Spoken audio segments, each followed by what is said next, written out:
In Cambodia, dance is a ritual.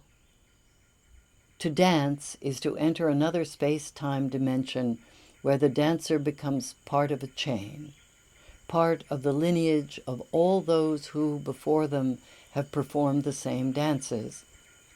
As they connect the past to the present through their movements, they open the doors between the human world and the world of spirits.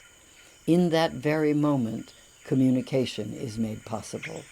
They can intercede for us and ask these spirits of nature to forgive us our trespasses, to have mercy upon us, to protect us, to give thanks for the abundance of gifts they share with us.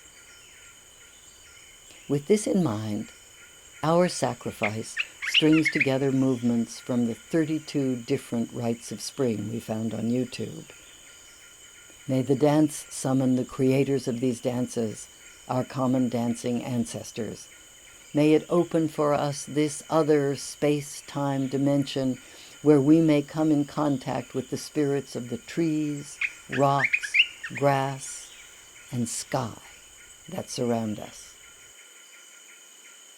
Ask what you will of them.